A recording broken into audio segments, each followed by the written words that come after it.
os números vão dizer amanhã, mas a minha opinião é que isso vai contribuir para baixar a taxa de longo prazo, que é a taxa relevante.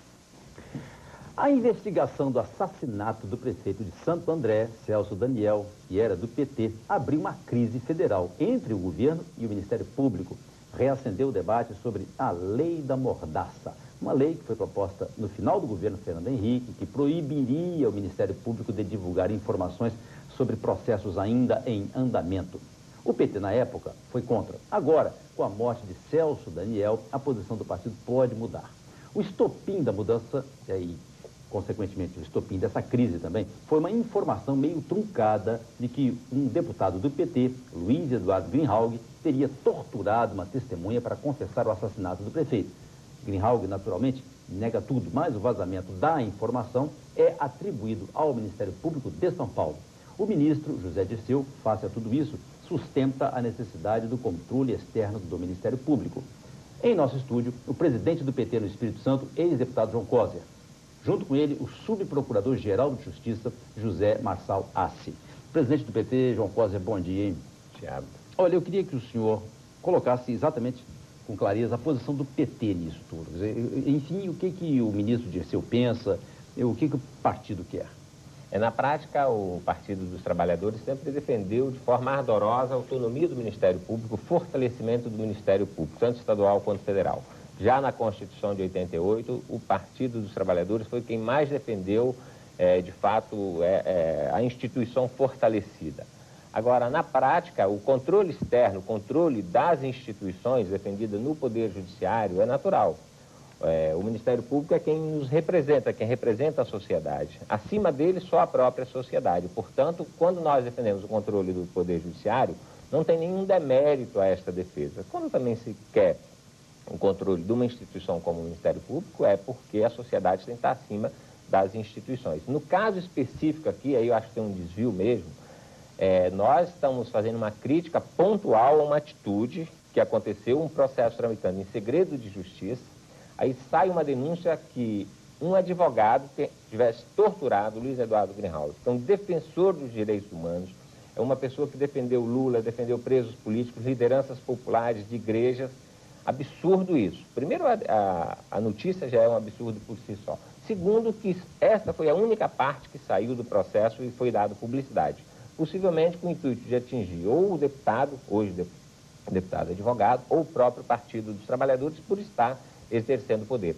O ministro, lógico, teve uma reação no sentido da defesa da própria imagem do prefeito Celso Daniel. E nessa defesa ele generalizou, né? Ele disse aí que ele acabou, Público talvez, extrapolando, porque ele diz que a Constituição vem sendo respeitada cotidianamente. Vem sendo desrespeitada. Desrespeitada. Por Então, eu acho ilegalidades assim, do Ministério do ponto Público. de vista formal, nós continuamos defendendo o Ministério Público, porque ele é fundamental para a sociedade democrática.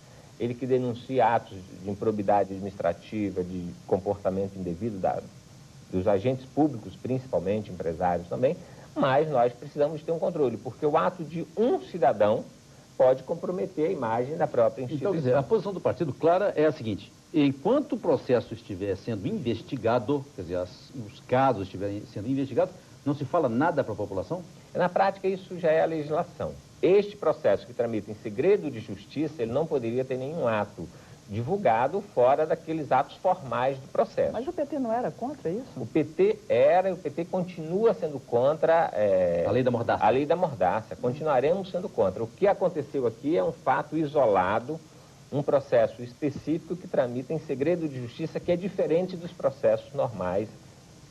Eu vou chamar só o José Marçal Assi, subprocurador-geral de Justiça aqui do Espírito Santo. Marçal, qual é a posição do Ministério Público, ouvindo o ministro, o senhor aqui ouvindo agora também o presidente do PT no Espírito Santo? Bom dia a todos. Bom dia. O Ministério Público brasileiro ele acompanha com viva preocupação o desenrolar desses acontecimentos na esfera federal.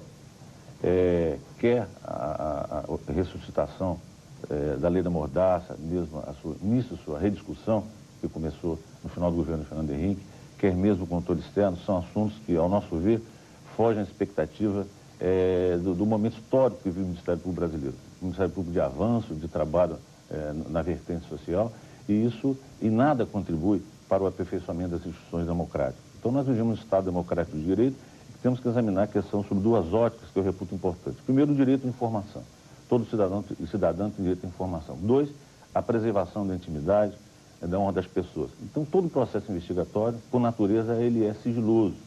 Então, o que deve ser levado à sociedade é o trabalho que a mídia faz, divulgando objetos da investigação, não é? Um assalto, um roubo, morte, um escândalo financeiro. Agora, as pessoas que estão eventualmente sendo investigadas devem se manter em relação a ela um sigilo, porque não se tem certeza ainda da culpabilidade. Até o momento da investigação. Toda investigação tem o processo do inquérito, de investigação realizado pela Polícia Judiciária, ou mesmo pelo Ministério Público, que exerce o papel complementar à Polícia Judiciária. Então, todo esse trabalho tem que ser feito sob sigilo, por 2 motivos. Primeiro, que envolve a estratégia investigativa, não é? Podem atrapalhar as investigações caso seja divulgado nome de pessoas, ou atos da própria autoridade. 2, a preservação da intimidade e da honra das pessoas, que eventualmente podem não se confirmar o envolvimento ao final das investigações. Então, no caso do Celso Daniel, você acha que houve um erro, então? Então, o que nós temos observado é que houve alguns excessos por parte de alguns procuradores da República, que eventualmente são seres humanos, eventualmente cometem falhas. Pode ter havido excesso em relação a essa divulgação. Mas esses excessos, eles têm que ser coibidos no próprio âmbito da instituição, através da Corregedoria, através do Conselho Superior do Ministério Público, que são mecanismos que a instituição tem para punir, para coibir esses eventuais desvios de conduta.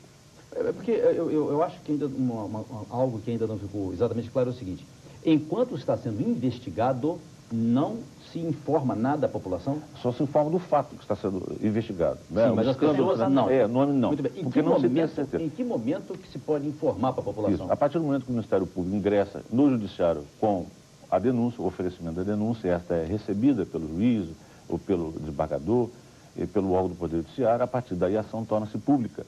Então, é interesse de todos saber, as pessoas envolvidas. Então, o que se discute é exatamente o momento em que pode ser divulgado o nome de uma pessoa que está envolvida no processo de investigação. E o controle externo do Ministério Então, Público? esse controle externo, a gente entende que ele não é necessário, assim como não há necessidade de controle externo do Poder Judiciário, também é uma matéria recorrente, porque o próprio poder, a própria instituição já tem lá os mecanismos para coibir eventual desvio de conduta, através das suas corregedorias. Eu volto ao presidente do partido. O senhor acha que as coisas ficam mais tranquilas assim? O senhor acha que... Porque isso...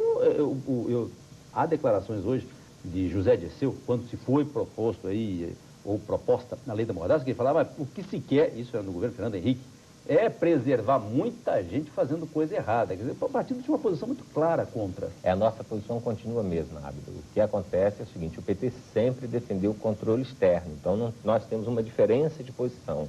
Respeitar essa diferença, isso no Poder Judiciário, isso no Ministério Público, porque a sociedade deve estar acima de todo mundo. A sociedade é quem tem que nos controlar, quem exerce o poder.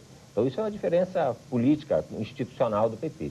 Agora, não tem nada a ver com a lei da mordaça. O PT é contra a lei da mordaça. Nós achamos que a imprensa cumpre um papel fundamental em determinados momentos, dando publicidade, levando para o conjunto da sociedade as informações. Não no processo de investigação, como o próprio procurador colocou aqui. Neste caso particular, a nossa diferença é que foi pinçado do processo, através de possivelmente um membro do Ministério Público, uma denúncia contra exatamente um defensor dos direitos humanos. E um advogado não poderia nunca torturar um preso. Não existe isso. Se tivesse sido a denúncia contra um delegado. Então, é de fato uma tentativa muito grande de atingir o partido ou um membro do partido. Eu acho que chegamos a um acordo aqui. Você é contra o controle externo do Ministério Público. Exato, e o deputado é a favor do controle externo do Ministério Público. No tocante às investigações ou da informação, os dois são a favor de que só se divulgue na hora que oferecer denúncia ao juiz. Olha, presidente do PT no Espírito Santo e subprocurador José Marçal Açora, muito obrigado por terem vindo ao estúdio do Bom Dia, hein? A seguir, cresce o número de mortes